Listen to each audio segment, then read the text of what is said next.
All right, Zach. DeMeco Ryans is getting heat for his Hold on. press. Yeah. I'm a wee bit entertained by watching him be frustrated with media because for two reasons.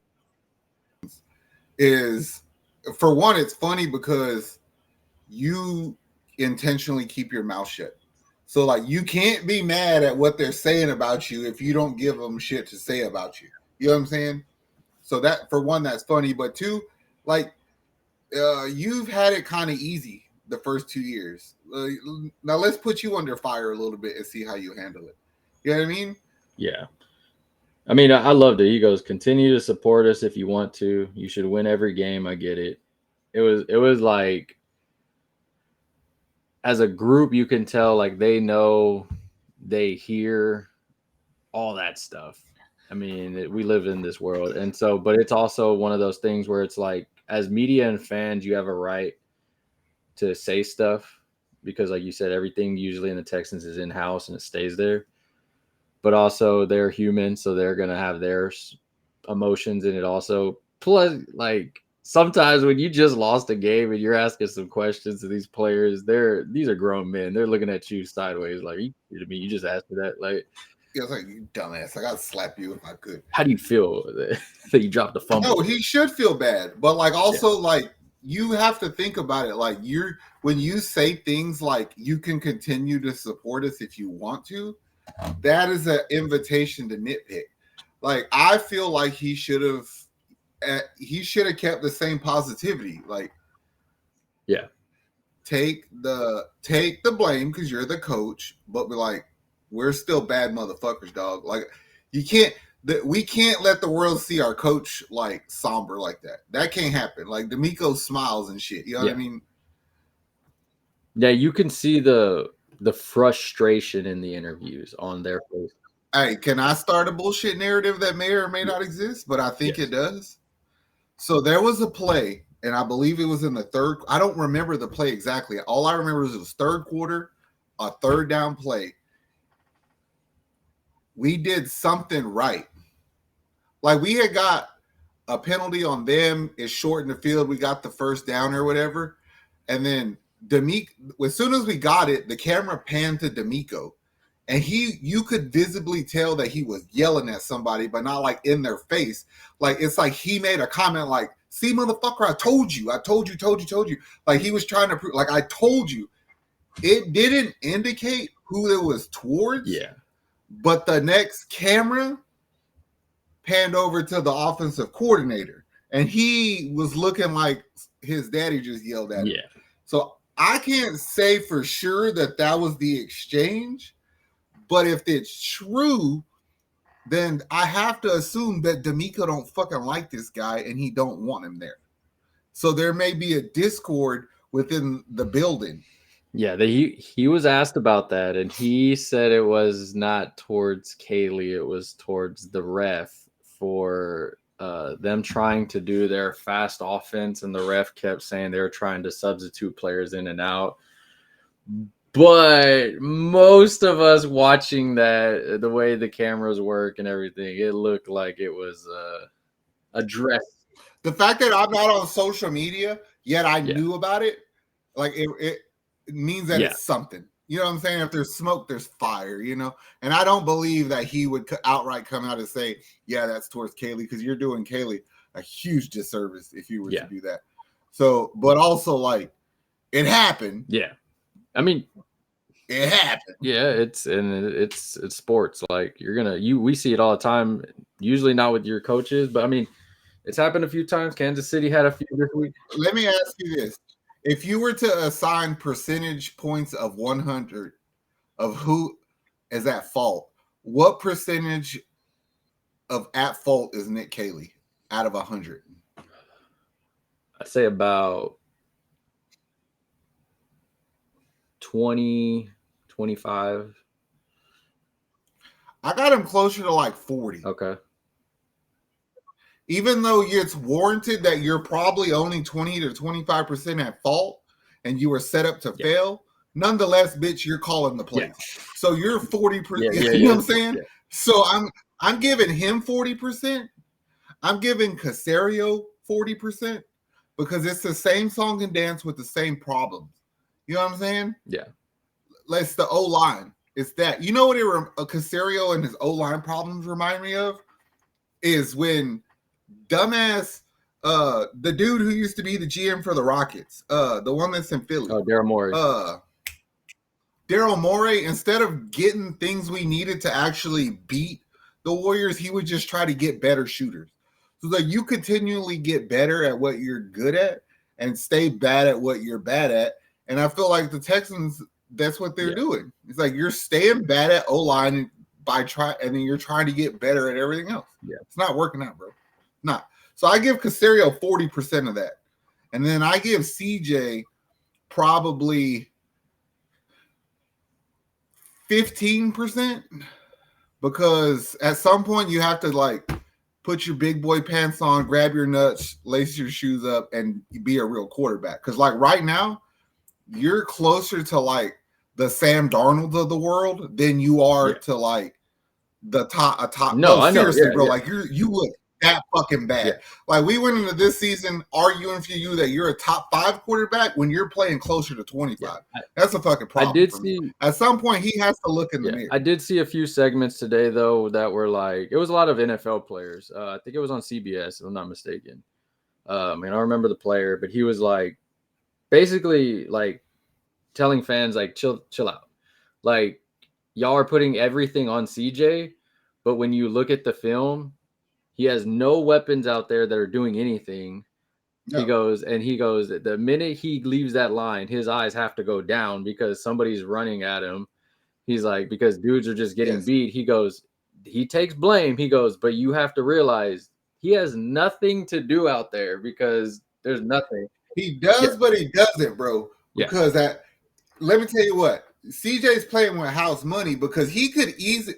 The reason that I'm hard on CJ about this is because he could easily go to his players and be like, look, I'm gonna call this play because I want that outside guy and that dude to do what the fuck they're supposed to.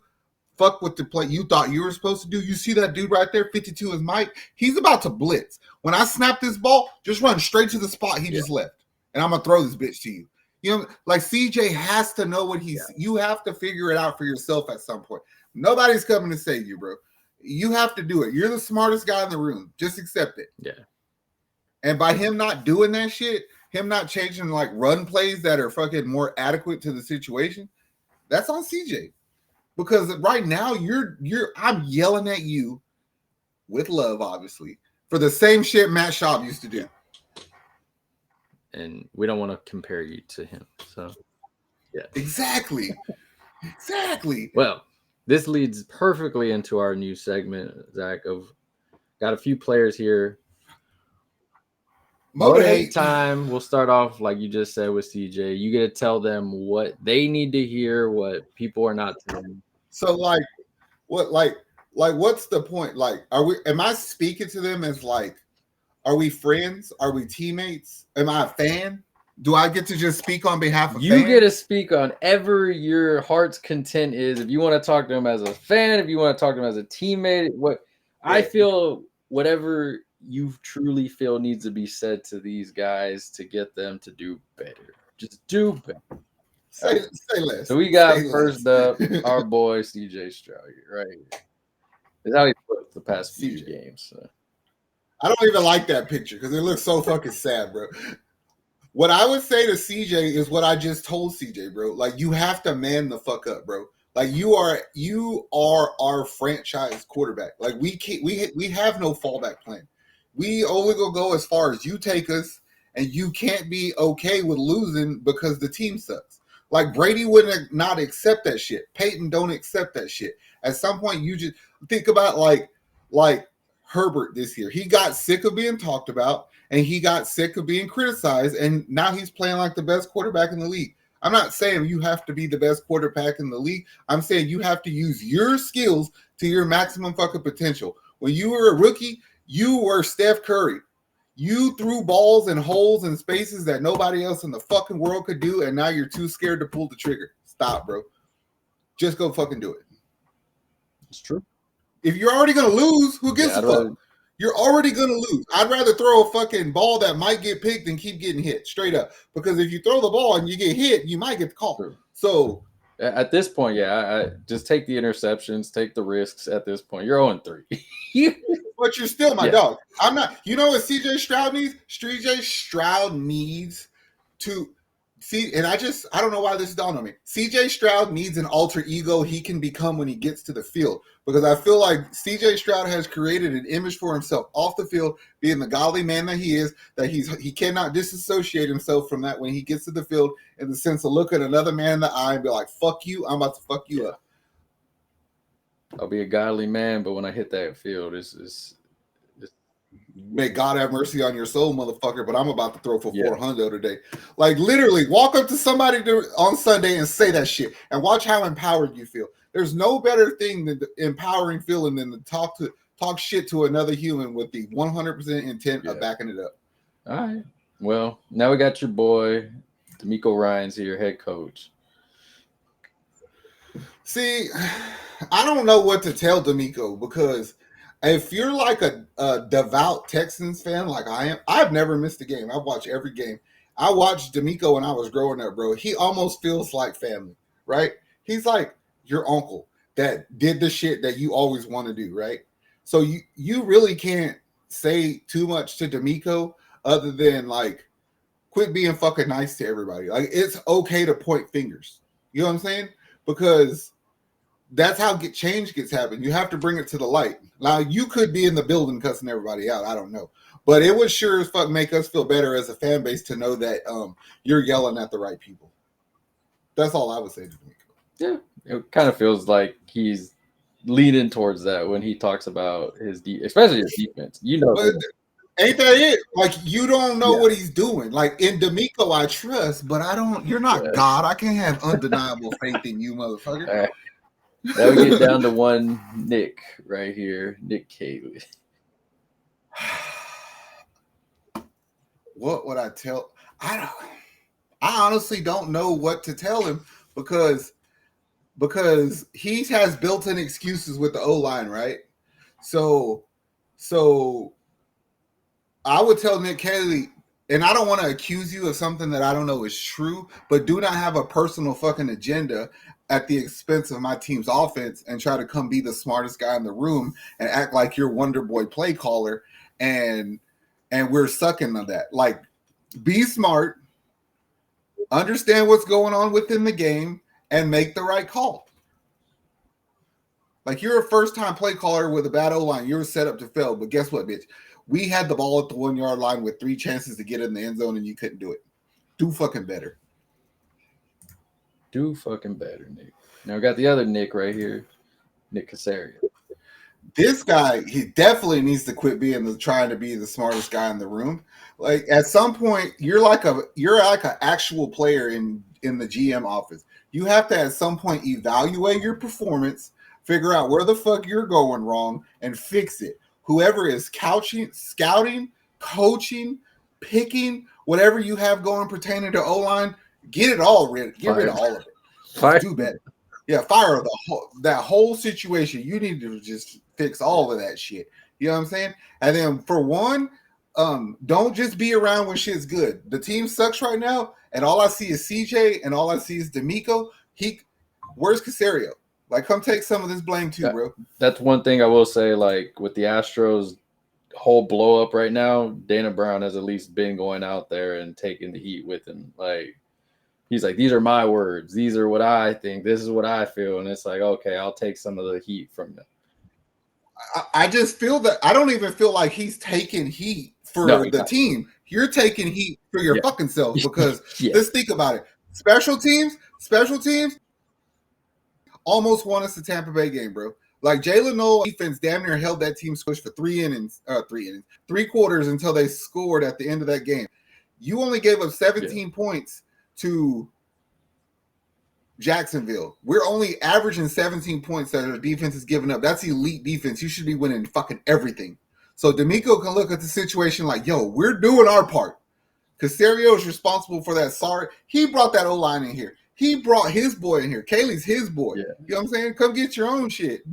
That's what it feels like. It's like, that Nick needs to get some heat on him because Calley's your boy. The offensive line was your doing and this and that. It's like the receivers you drafted were your receivers. Like Nick Chubb was your signing, this and that. All right, well, it's fine. We went with it, but whatever happens, happens. And just because his name got brought up at the gym today, I put this boy in there. Nico Collins, looking at you, Zach, like, oh, I just wish Nico would take, man, I don't even want to accuse you of not giving a fuck, but you have to be better. Like, you have to lock in, be the killer. If you're going to get number one receiver credit, you got to do number one receiver shit. You can't go out there and try to be fucking cute with the ball and cost us a game, because very seldom can you look at a game and blame one individual play for it. But I can probably look at that Jacksonville game and say, that ball was going in the end zone. You fucked that up. Just do better, bro. I just feel like you have to do better in everything. Like, he's good at everything. You have to be great in order for us to be where we want to be. Like, your route run is not punctual. Yeah. Like, just do better. It's we look at around the league and you see wide receiver ones, the number one option. Those guys, they'll have a game where they get almost locked out or whatever, but they do so much other stuff to where the other guys can eat. And it feels like right now with I'm not putting the only blame on him, but with some of your route running is I'm just saying, if you go back to CJ Stroud's first year, which was his best year, a lot of what he did was a deep in to Nico Collins. Okay, Nico, you're not beating anybody on the outside. You're too lazy to work back to the ball if I try to throw in on a back shoulder fade. But do what you can. Motion into the slot, go up the field, cut across, and that's where you and CJ excel. Give these other boys who are faster than you a chance to get to the outside sometimes and just go. And I think that would help CJ. Well, motivate and inspire. Motivate by yelling. Yeah. I didn't know who else. I feel better, though. I ain't gonna lie. That felt like a therapy session. If that's why you brought me here to do that, it felt like a therapy session. I would say a lot of Texas fans would agree with what I said. If not, fuck them too. But I watched. I know what I'm talking about. At least I think I do. That's what the comment section's for. They can always write their opinions, write what they do. Most of the time that they agree with you, most of the comments are always like, I agree with Zach. And then then they'll have their opinions in the middle. I think it's one of those things where they needed to hear this. Well, the thing is I wish you would have had just a picture of the fans, because I kind of want to talk to them too. Shut the fuck up. That's what I would tell them. Like, listen, being a fan of and I don't mean that disrespectfully. I mean that respectfully. Yeah. Because I have to hear it. We all have to hear it. You know what I'm saying? We all know stupid people who want to talk football. That's the problem, right? The thing is just because you're a fan of a team does not give you the creative freedom, or your opinion doesn't matter, is what I'm trying to say. Like, you have nothing saying that you are team building. You could scheme like you know anything. So don't suggest it. That's all I'm saying, man. Like, stay in your lane. Yeah, when people don't know about blitzes and zones and all that. When an athlete or a sports fan or a coach or a referee or somebody more knowledgeable tells you to stay in your lane as it pertains to sports conversation, what they mean by that is you can only talk to people about that are equally as dumb as you. Yeah. Like, if you know you're outmatched, then just, keep it bare minimum and try to learn some shit. Yeah, I'm not going to go and argue with, let's say, Dan Orlovsky about how quarterbacks should play in the NFL. I never played in the NFL. No, I didn't not at play all. Quarterback. So it's like, oh, all right, yeah. I said, I can give my opinion and he can totally disagree and say that's stupid, and then there we go and all that stuff. But also, there's some stuff we're hearing, and it's like, you fans, take it down. I just want to. The reason that I've said that is really because somebody pissed me off earlier. Well, I get to the gym, and between the conversation I'm having with my buddies, you and Ron, there is a full-blown debate going on about the Texans going on behind me, right? And the two people who were having it, I both know that they played football. Like, I'll give them that. They both played, right? One of them was from what I never seen him play. I only know what the motherfucker told me. From what I know, he was just the offensive lineman. On the characteristics and abilities I've learned of this person since knowing him, I can only assume he probably wasn't a very good one, right? So I'm just going to say he's a dude who played high school football because he wanted to, like many football players were.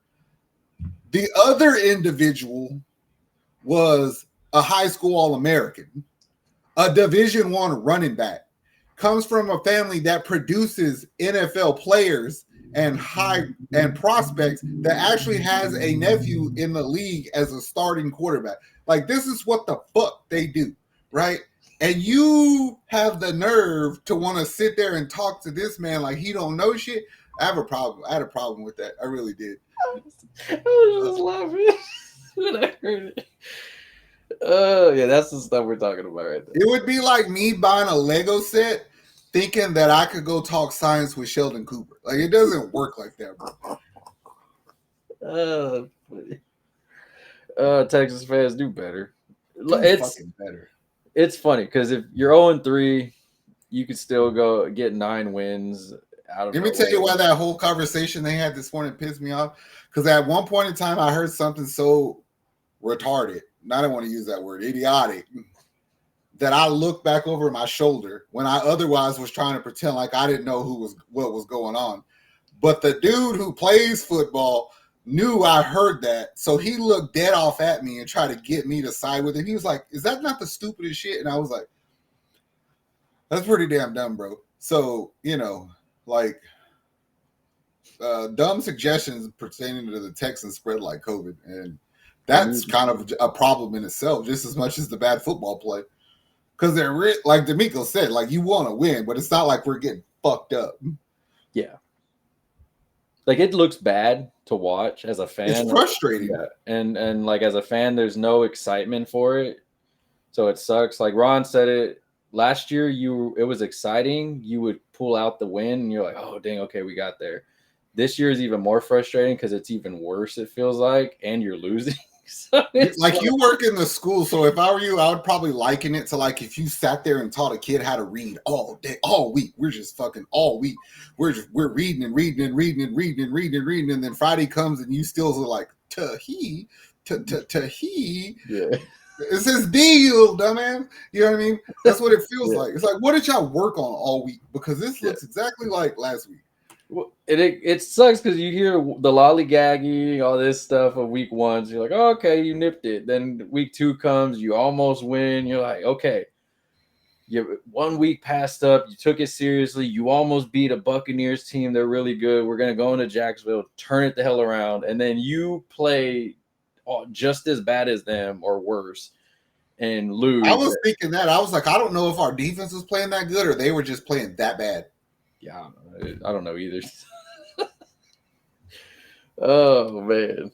But Houston fans. I ain't worried, bro. In 2018, we went 0-3. Yeah. We lost to the Patriots. We lost to the Giants. And we lost to somebody else. Week 4, we went to Indy, won an overtime game, and won 9 fucking games in a row. Won the division with 11 wins. And who's to say we can't do it again? I think we're going to actually go on a run, like win 2, bye week, and get our shit together. I would not be surprised if we utilize that bye week and go get some help, like go get a player. Yeah.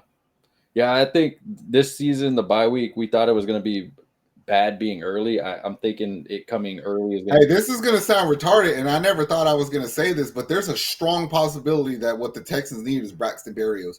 Because the problem is you're putting these damn dudes on the field who can't win one-on-one matchups that are getting them. And CJ's like, shit, bro. Like, Nico's getting bracketed. I got a tight end and a running back right here. That's 2 eligible receivers. I only got 2 more out there. Y'all not winning y'all's route. Berrios' little ass gonna get open. Like, this is like, we need that kind of player, like how Robert Woods would just move the chains. We need that right now in a bad way. I'm hoping it could be Christian Kirk. But he did absolutely nothing on Sunday to show me that it's going to be him. But I don't know, Jimmy Joe. Somebody step the hell up. Well, Texans fans, Calm breathe. the fuck down. Texans, tight ends, here we go. If we lose to the Titans, bro, if y'all think I cussed in this one, just wait till. Let us know in the comments what you feel, what you agree, disagree on. All love, Texans fans. We have it.